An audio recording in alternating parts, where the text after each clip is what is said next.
नमस्कार सभापति महोदय, धन्यवाद। सभापति महोदय, the registration bill Rajasthan amendment bill 2021 section 12 central act 16 of 1908 में लिखा है सबसे पहले किसी भी सब रजिस्ट्रार का अपॉइंटमेंट या कॉजुअल नियुक्ति केवल इंस्पेक्टर जनरल का अपॉइंटमेंट या कॉजुअल नियुक्ति केवल इंस्पेक्टर जनरल के द्वारा ही की जा सकती है, किंतु पूर्व में इस प्रकार की नियुक्ति डिस्ट्रिक्ट रजिस्ट्रार भी कर सकता था। अब शॉर्ट अपॉइंटमेंट या एक दिन में शॉर्ट पीरियड की नियुक्ति भी राजस्थान के इंस्पेक्टर जनरल के द्वारा होने से पब्लिक को परेशानी होगी और परेशानी का सामना इंस्पेक्टर जनरल के द्वारा ऑर्डर निकालने में देरी भी संभव है तथा संपूर्ण राजस्थान की नियुक्तियों के लिए भी उनके पास एक्स्ट्रा बर्डन हो जाएगा। जहां हम पावर्स के विकेंद्रीकरण की बात करते हैं, उसके विपरीत गवर्नमेंट का ये स्टेप जनता में विपरीत प्रभाव डालेगा। सभापति महोदय, इसी के सेक्शन 17 में के डी में अब किराएदार का एग्रीमेंट चाहे किसी भी पीरियड का हो, वो रजिस्ट्रेशन अनिवार्य है। पूर्व में केवल 1 वर्ष या उससे अधिक की अवधि के किराएनामे थे, उनका रजिस्ट्रेशन होता था। जैसे माननीय उपनेता प्रतिपक्ष ने बताया कि इसका प्रभाव सबसे ज़्यादा छोटे व गरीब तबके पर पड़ेगा, क्योंकि गांव का वो विद्यार्थी जो परीक्षा की तैयारी करने के लिए, कोचिंग करने के लिए जो जयपुर आता है या शहरों में जाता है, वहाँ कम अवधि के लिए कमरा किराए पर लेता है। और उस कम अवधि में, और सभापति महोदय आप भी कभी पढ़ने आए हो तो आपने लिया होगा, और जो मंत्री जी बिल लाए हैं गहलोत साहब, वो भी कहीं पढ़ने गए, उन्होंने भी लाया होगा, तो वो भी बताएं कि उन्होंने कभी किराए पर लिया था, तब उसका उन्होंने रजिस्ट्रेशन कराया था क्या।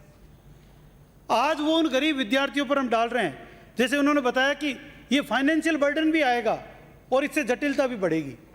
आज कोई मरीज एसएमएस में, जो एशिया का सबसे ज़्यादा फुटफॉल है, पूरे देश दुनिया के सबसे ज़्यादा मरीज यहाँ जयपुर में आते हैं, उन मरीजों के लिए यदि 15 दिन के लिए, 1 महीने के लिए कहीं यदि किराए पर लेना पड़ेगा, तो सबसे पहले उसको रजिस्ट्रार ऑफिस भागना पड़ेगा रजिस्ट्रेशन के लिए, क्योंकि वो किराए पर कम।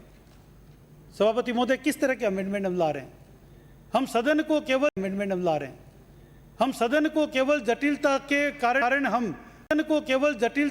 कारण हम अधिकारियों ने जो बताया वो करने के लिए तो सदन नहीं है कि हम मन मर्जी से बिना पढ़े, बिना देखे।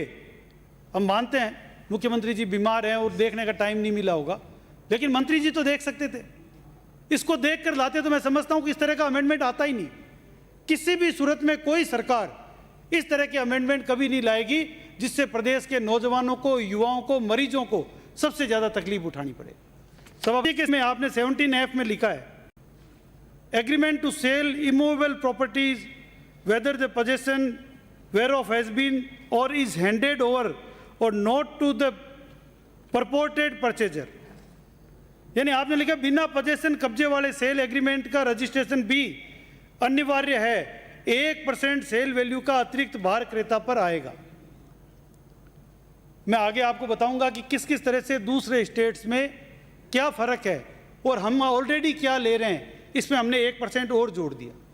सभापति महोदय, पूर्व में केवल सेल एग्रीमेंट के द्वारा पोजेशन ट्रांसफर होने पर आप रजिस्ट्रेशन फीस लगती थी। अब इसमें क्या कर दिया, कोई भी प्रॉपर्टी का सौदा करने पर हम अपनी सुरक्षा के लिए एक इकरारनामा करते हैं जिसकी सेल डीड रजिस्ट्रेशन तक खरीदार व विक्रयकर्ता को बांधता है। इसके द्वारा प्रॉपर्टी का कब्जा ट्रांसफर नहीं किया जाता। उक्त एग्रीमेंट में बिना रजिस्ट्रेशन के चलता है, किंतु अब उक्त एग्रीमेंट पर 1% रजिस्ट्रेशन फीस खरीदार पर एक्स्ट्रा बर्डन होगा। इससे प्रॉपर्टियों के सौदों में जहां स्टेट गवर्नमेंट कह रही है कि हम इंफ्रास्ट्रक्चर का फ्रेंडली एनवायरनमेंट डेवलप कर रहे हैं, वहां इसके विपरीत फर्क पड़ेगा। जटिलताओं के बढ़ने से खरीदार और विक्रेताओं का मनोबल टूटेगा। इसके ऊपर इकरारनामे पर स्टाम्प ड्यूटी पहले 0.5% जो चार्ज की जाती थी, उसको दुगना अतिरिक्त भार सौदे पर पड़ेगा। और फिर भी मैं सरकार से कह रहा हूं, यदि फिर भी आपको लगता है कि करना अति आवश्यक है, तो इसमें इतना जरूर संशोधन करे कि उक्त रजिस्ट्रेशन फीस को नॉमिनल करके उक्त रजिस्ट्रेशन के पीछे सेलर और बायर की सुरक्षा करे। हम इसको रजिस्ट्री में सेट ऑफ कर दें कि ठीक है, हमने ये लगाया चार्ज, लेकिन जब रजिस्ट्री होगी तो ये पैसा हम रजिस्ट्री में सेट ऑफ कर दें। उससे आपका जो डेवलपमेंट, जो इंडस्ट्रीज़ का, इंफ्रास्ट्रक्चर के डेवलपमेंट का जो वातावरण बनने की तरफ थोड़ा बहुत माहौल बनने का शुरू हुआ है, वो रुकेगा नहीं। सभापति महोदय, धारा 17H में लिखा है अब लोन डॉक्यूमेंट का रजिस्ट्रेशन भी अनिवार्य है। पूर्व में केवल रिक्वायर्ड स्टाम्प ड्यूटी का पेमेंट ही अनिवार्य था, किंतु अब रजिस्ट्रेशन भी अनिवार्य है, जिसमें लोन की जटिलताओं में वृद्धि होगी। और इसका फर्क क्या पड़ेगा? इन प्रावधानों में छोटे लोन लेने वाले लोग जो काफ़ी परेशान होंगे, मुख्य रूप से जो EWS और BPL व मुद्रा लोन लेने वाले लोग हैं। ठीक है, बड़ा लोन लेने वालों के पास तो CA भी, CS भी, एडवोकेट्स भी, लॉयर भी, सब एक फौज रखते हैं। वो जो डॉक्यूमेंट चाहते हैं उसकी तैयार करने के लिए पूरी टीम होती है। सबसे ज़्यादा फर्क किस पे पड़ेगा? EWS, BPL और मुद्रा लोन लेने वालों पर, छोटे व्यापारियों पर। सरकार इससे सीलिंग फिक्स करनी चाहिए कि किस लेवल तक का लोन तो जो फ्री होगा और किस लेवल के लोन के ऊपर जो है वो ये चार्ज लगेगा। ये सरकार को एक इसमें सीलिंग करनी चाहिए। सभापति, में 17I से लेकर M तक कई प्रावधान आपने किए। उक्त डॉक्यूमेंट्स को अनिवार्य रजिस्ट्रेशन के दायरे में लाकर फीस का अतिरिक्त भार जनता पर डाला जा रहा है। उक्त सभी डॉक्यूमेंट पर रजिस्ट्रेशन अनिवार्य नहीं था। इनमें डेवलपर एग्रीमेंट पर रजिस्ट्रेशन फिर भी कुछ हद तक ठीक है। यदि कोई डेवलपर एग्रीमेंट हो रहा है तो ठीक है, वो बिजनेस के लिए कर रहा है, उस पर आप रजिस्ट्रेशन आपका ठीक है कि उसमें आप करें। लेकिन आपसी विवाद को कुछ हद तक इससे रोका जा सकता था, किंतु बिना सेल वैल्यू की पावर ऑफ अटॉर्नी पर रजिस्ट्रेशन फीस से ऐसे व्यक्ति पर अतिरिक्त भार ग्रसित होंगे जो पारिवारिक व्यवस्थाओं के चलते पावर ऑफ अटॉर्नी से जो काम चलाते हैं। उससे आपका ये अतिरिक्त भार पड़ने से इससे जटिलताएं भी बढ़ेगी और इससे जो है विवाद भी बढ़ेंगे। जहां फाइनेंशियल लेन देन का कोई उद्देश्य नहीं होता, केवल पारिवारिक तालमेल के अनुसार कोई काम करने के लिए बाध्य होते हैं, उनमें इससे जटिलता बढ़ेगी। इस प्रकार सभी प्रकार के कंसेशन एग्रीमेंट जो कि मुख्यतः वर्क कॉन्ट्रैक्ट और एग्रीमेंट निष्पादित करवाए जाते हैं, जिसमें सरकारी तर्क एग्रीमेंट ज़्यादा होते हैं, उनमें स्टाम्प ड्यूटी तो प्रोजेक्ट कॉस्ट की 0.2% है, जबकि रजिस्ट्रेशन फीस 5 गुना वसूली जाएगी। ये उनके साथ अन्याय हो। सभापति महोदय, इसी प्रकार क्लोज M के द्वारा किए जा रहे संशोधन से सभी डॉक्यूमेंट्स का रजिस्ट्रेशन अनिवार्य होने जा रहा है। पूर्व में केवल सेक्शन 17 में दिए हुए डॉक्यूमेंट्स ही रजिस्ट्रेशन के लिए अनिवार्य थे, किंतु अब सेक्शन 17(1) क्लोज M के द्वारा सभी डॉक्यूमेंटों का रजिस्ट्रेशन अनिवार्य कर दिया है, जो कि भी किसी अन्य कानून में रजिस्टर्ड होना अनिवार्य है।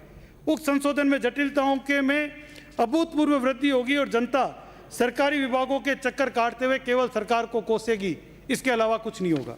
सभापति महोदय, इसी प्रकार इसमें धारा 17(3) में तो ऑथराइजेशन टू एडॉप्ट ए सन और daughter not conferred by A will shall also be registered. मैं इस धारा का सम्मान करता हूँ कि आपने बहुत अच्छा संशोधन किया है। इस संशोधन के द्वारा अभी पुत्री का गोदान भी रजिस्टर्ड होगा, जो कि निस्संदेह स्वागत योग्य है, क्योंकि इससे गलत प्रयोजन के लिए लड़कियों को गोद लेने व देने की कुप्रथाओं पर रोक लगेगी। इस संशोधन का मैं स्वागत भी करता हूँ। सभापति महोदय, जो आपने नेक्स्ट अमेंडमेंट सरकार ने रखा है, वो धारा 22 में जो संशोधन रखे हैं, कुछ डॉक्यूमेंट का रजिस्ट्रेशन पर रोक लगाई गई है, जिनमें केंद्र व राज्य सरकार के द्वारा प्रतिबंधित लेन देन, SC/ST के लेन देनों को सक्षम अथॉरिटी के द्वारा सर्टिफाइड होने पर ही रजिस्टर्ड होने लायक माना है। इसके अलावा इसी प्रकार क्रिमिनल लॉ के द्वारा नोटिफाइड एरिया में यदि कोई लैंड विद्यमान है तो उसके लेन देन पर भी बैरियर लगाएं। सबसे महत्वपूर्ण परिवर्तन सेक्शन 22(1) के क्लोज E में द्वारा किए जा रहे हैं। यदि किसी जमीन की लैंड एक्विजिशन की कार्रवाई शुरू हो जाती है, सभापति महोदय, मंत्री महोदय, मैं निवेदन करूंगा कि ये सेक्शन 22(1) के क्लोज में सबसे महत्वपूर्ण संशोधन जो आप कर रहे हैं और जो मैं समझता हूं कि सरकार का एक विरोधी चेहरा इसमें सामने आ रहा है कि लैंड एक्विजिशन की कार्रवाई शुरू हो जाएगी तो वह लैंड ओनर अपनी जमीन नहीं बेच सकता। यानी किसी भी एरिया में आपने लिख दिया कि यहाँ लैंड एक्विजिशन की कार्रवाई शुरू हो गई है, उस एरिया का कोई भी किसान, कोई भी भूधारक, कोई भी जमीन मालिक वहाँ अपनी जमीन को तब तक नहीं बेच सकता है जब तक कि सरकार उस लैंड एक्विजिशन का फैसला नहीं कर देती। यदि किसानों को कई बार सरकार निकालती है, पृथ्वीराज नगर का मामला भी 30 सालों से पेंडिंग है, राजस्थान हाउसिंग बोर्ड के मामले 50 जयपुर में, पूरे राजस्थान में से सैकड़ों मामले हैं जिनका लैंड एक्विजिशन अभी तय नहीं हुआ। यदि सरकार ने नोटिफाइड कर दिया कि हम लैंड एक्विजिशन करेंगे, इस आधार पर ही यदि बेचान रुक जाएगा तो इसका सबसे ज़्यादा नुकसान किसानों को होगा।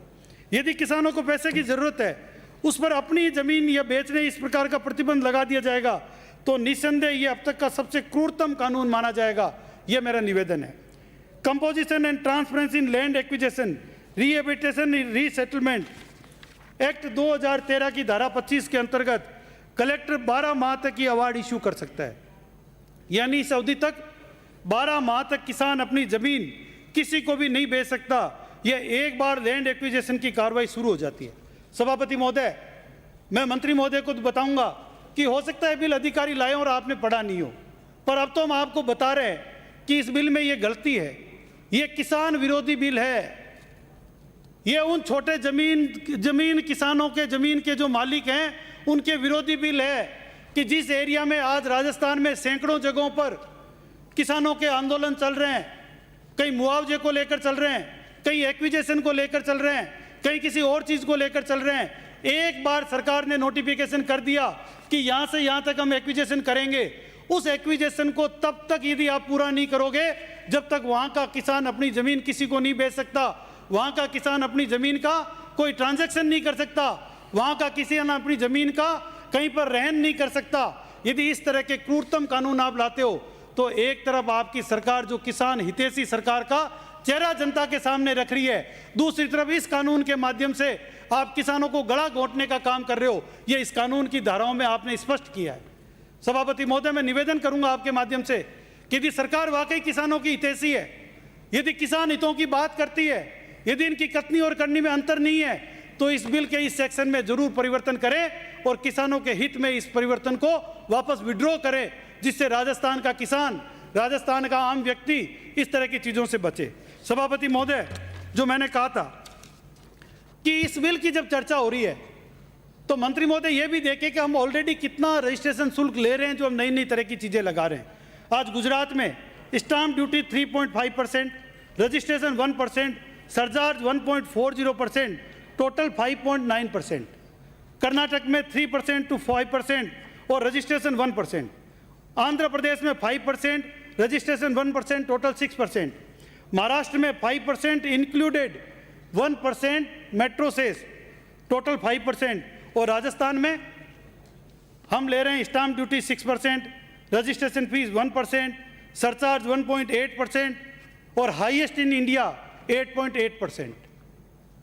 इतना लेने के पर भी यदि हम रुक जाते तो भी ठीक था, जबकि हमारे दूसरे स्टेट, अभी महाराष्ट्र ने स्कीम निकाली, पहले निकाली 31 दिसंबर 2020 तक जो भी रजिस्ट्रेशन होगा उसमें 2% की छूट की गई।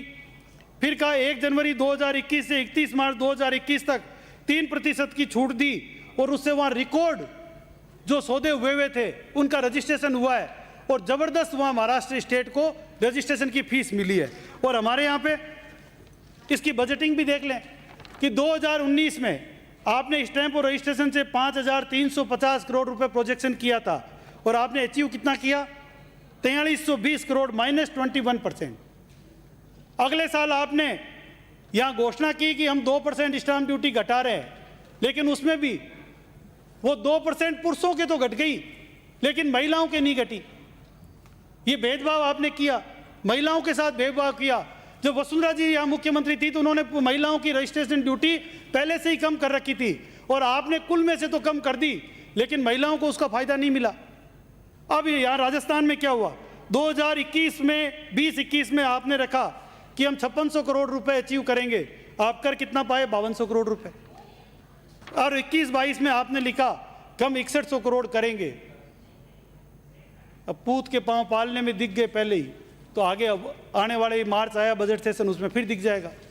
तो सभापति महोदय, मेरा आपसे निवेदन है कि आप सरकार को सुझाव भी दें, आसन से व्यवस्था भी दें कि इस प्रकार के किसान विरोधी, राजस्थान के युवा और छात्र विरोधी, राजस्थान के जो मरीज यहाँ पर आते हैं उनकी देखभाल करने आने वाले परिजनों के विरोधी इस प्रकार के बिल में से ये धाराएं या तो संशोधित करें या फिर इस बिल को वापस सरकार लेकर ठीक करके लाए। यही मेरा आपसे कहना है। बहुत बहुत धन्यवाद।